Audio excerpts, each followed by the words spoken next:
Product की strategy नयन ने बहुत सोच समझकर बनाई थी। जैसे कि फॉर्मुलेशन जर्मनी से कराया गया ताकि क्वालिटी इंटरनेशनल लेवल की हो और मैन्युफैक्चरिंग मलेशिया में हुई थी। नयन चाहते थे कि उनका प्रोडक्ट एकदम प्रीमियम फील दे। इस तरह से शुरुआत शानदार रही। मार्केट में एनर्जी ड्रिंक का कॉन्सेप्ट नया था, इसीलिए करंट ने काफी हाइप भी क्रिएट किया और जल्दी इसने एक अलग आइडेंटिटी बना ली। इसका असर यह हुआ कि 2007 तक कंपनी का एनुअल बिजनेस 3.2 करोड़ रुपए रहा, जो किसी भी नए एंटरप्रेन्योर के लिए एक बड़ी अचीवमेंट थी। नयन को लग रहा था कि अब उनकी मेहनत रंग ला रही है, क्योंकि प्रॉफिट था और मार्केट में उनके प्रोडक्ट की डिमांड भी काफी तेजी से बढ़ रही थी।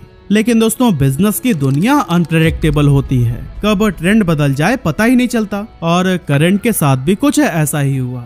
शुरुआती 2 सालों में प्रोडक्ट को लेकर जो क्रेज था वो धीरे धीरे खत्म होने लगा और इसके पीछे बेसिकली 2 रीजंस थे। पहली वजह ये थी कि करंट को लोग रोजमर्रा की जरूरत वाला प्रोडक्ट नहीं मानते थे, बल्कि ये एक लाइफस्टाइल प्रोडक्ट बनकर रह गया था। और लाइफस्टाइल प्रोडक्ट्स की प्रॉब्लम यही होती है कि लोग इन्हें कभी कभी खरीदते हैं, रोज नहीं। इसीलिए करंट के पास रिपीटेड कस्टमर्स बहुत कम थे।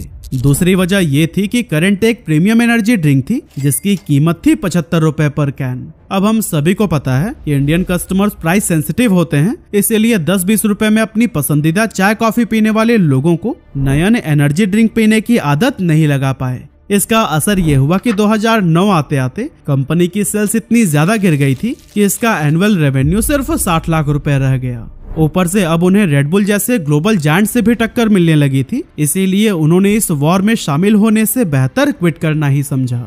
पर दोस्तों, सवाल ये था कि अब आगे क्या करें। इसके लिए नयन के सामने 2 रास्ते थे कि या तो वो फिर से कॉर्पोरेट जॉब ज्वाइन करके सिक्योर हो जाएं, या फिर रिस्क लेकर नई अपॉर्चुनिटी की तलाश करें, जिसमें से नयन ने दोबारा रिस्क लेने को ही चुना। लेकिन इस बार एनर्जी ड्रिंक की जगह उन्होंने पानी बेचने का मन बनाया। पर सवाल था कि पानी ही क्यों? एक्चुअली इसका जवाब उनके पुराने बिजनेस फेलियर से ही मिलता है।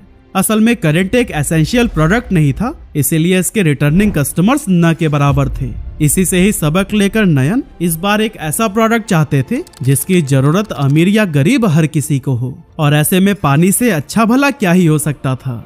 नयन ने अपने पुराने बिजनेस में रहते हुए ये ऑब्जर्वेशन कर ली थी कि हर इवेंट में, हर रेस्टोरेंट में, हर कॉर्पोरेट मीटिंग में एक चीज कॉमन है, पैकेज ड्रिंकिंग वाटर, जिसकी डिमांड में कभी भी कोई कमी नहीं आने वाली थी।